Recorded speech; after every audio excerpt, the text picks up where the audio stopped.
বিশ্বকাপের গ্রুপ কে এর সবচেয়ে বড় চমকগুলোর একটি পর্তুগাল বনাম DR কঙ্গো। কাগজে কলমে পর্তুগাল ছিল স্পষ্ট ফেভারিট। মাঠে ছিল বিশ্বের অন্যতম সেরা মিডফিল্ডারদের একজন ব্রুনো ফার্নান্দেস, গতিময় উইঙ্গার রাফেল লিও এবং অভিজ্ঞ তারকা ক্রিস্টিয়ানো রোনালদো। কিন্তু DR কঙ্গো দেখিয়ে দিল সংগঠিত দলগত ফুটবল কিভাবে বড় দলকে আটকে দিতে পারে। পর্তুগালের কোচ দলকে 4-3-3 ফরমেশনে সাজান।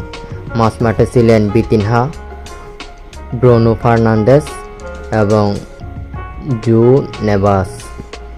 তাদের কাজ ছিল বলের দখল রাখা, দ্রুত ছোট পাস খেলা, উইঙ্গে রাফেল লিও ও বের্নার্দো সিলভাকে ব্যবহার করা। ম্যাচের শুরুতে ব্রুনো ফার্নান্দেস নিয়মিত ডিপ পজিশনে নেমে এসে বল নিচ্ছিল এবং আক্রমণ তৈরি করছিলেন, কিন্তু কঙ্গোর মিডফিল্ডার ব্লক তার জন্য কাজ কঠিন করে দেয়। DR কঙ্গোর সবচেয়ে বড় শক্তি ছিল তাদের ডিফেন্সিভ সংগঠন। সেন্টার ব্যাক জুটি বারবার রোনালদোকে বক্সের ভেতরে ফাঁকা জায়গা নিতে দেয়নি। যখনই রোনালদো পজিশন পরিবর্তন করেছেন, সঙ্গে সঙ্গে একজন ডিফেন্ডার তাকে অনুসরণ করেছে, ফলে রোনালদো খুব কমবার বিপজ্জনক অবস্থায় বল পেয়েছেন। ম্যাচের সবচেয়ে বড় গুরুত্বপূর্ণ যুদ্ধ ছিল মাঝ মাঠে। ব্রুনো ফার্নান্দেস চেষ্টা করেছিলেন ডিফেন্স ব্যাক করে পাস দিতে, কিন্তু কঙ্গোর দুই মিডফিল্ডার বারবার তার পাসিং লেন বন্ধ করে দেয়। এর ফলে পর্তুগালের আক্রমণের গতি কমে যায়। বিতিনহাও বেশ কিছু সময় বলের নিয়ন্ত্রণ রাখলেও ফাইনাল থার্ডে প্রভাব ফেলতে পারেননি। পর্তুগালের সবচেয়ে বিপজ্জনক আক্রমণ এসেছে রাফায়েল লিয়াওয়ের দিক থেকে। লিয়াও বারবার ডান দিকের ডিফেন্ডারকে ড্রিবলিংয়ে হারানোর চেষ্টা করেন। তার গতি এবং ওয়ান-অন-ওয়ান দক্ষতা কঙ্গোকে সমস্যায় ফেলছিল, তবে শেষ পাস এবং ফিনিশিংয়ে পর্তুগাল যথেষ্ট কার্যকর ছিল না। কঙ্গো বুঝিয়েছিল তারা পুরো ম্যাচে বলের দখল রাখতে পারবে না, তাই তারা দ্রুত কাউন্টার অ্যাটাকের কৌশল নেয়। বল কেড়ে নেওয়ার পর মাত্র 2 বা 3 পাসে তারা পর্তুগালের বক্সের সামনে পৌঁছে যাচ্ছিল। এখানেই পর্তুগালের সেন্টার ব্যাক জুটি সমস্যায় পড়ে, বিশেষ করে যখন ফুল ব্যাকরা উপরে উঠে যেত, তখন পেছনে ফাঁকা জায়গা তৈরি হতো। পর্তুগালের গোল আসে ধৈর্যশীল আক্রমণ থেকে।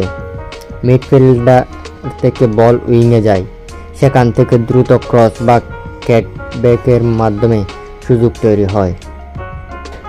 অন্যদিকে কঙ্গোর সমতার গোল আসে দ্রুত ট্রানজিশন থেকে।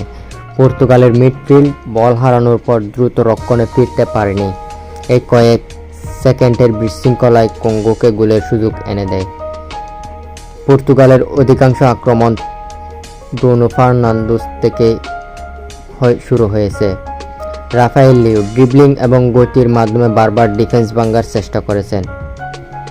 কঙ্গোর গোলরক্ষক ও সেন্টার ব্যাক জুটি তারা পুরো ম্যাচ জুড়ে অসাধারণ রক্ষণ করেছেন এবং পর্তুগালকে আর গোল করতে দেয়নি। কেন জিততে পারল না পর্তুগাল? 1. রোনালদোকে যথেষ্ট ভালো সার্ভিস দিতে পারেনি। ব্রুনোর সৃজনশীলতা কঙ্গোর প্রেসিংয়ে সীমিত হয়ে যায়। 3. কাউন্টার অ্যাটাক ঠেকাতে ব্যর্থ হয়েছে। 4. তৈরি করার সুযোগগুলো কাজে লাগাতে পারেনি। স্কোরলাইন বলছে 1-1, কিন্তু এই ম্যাচ দেখিয়ে দিল আফ্রিকান ফুটবল কতটা উন্নতি করেছে। পর্তুগাল তার কায়ভরা দল নিয়ে মাঠে নেমেছিল, কিন্তু DR কঙ্গো লড়েছে একটি ইউনিট হিসেবে, আর অনেক সময় ফুটবলে সেটাই সবচেয়ে বড় শক্তি। আপনার মতো ব্রুনো ফার্নান্দেস, রাফায়েল লিয়াও নাকি কঙ্গোর ডিফেন্ডাররা কে ছিল ম্যাচের সেরা খেলোয়াড়? কমেন্টে জানাতে ভুলবেন না।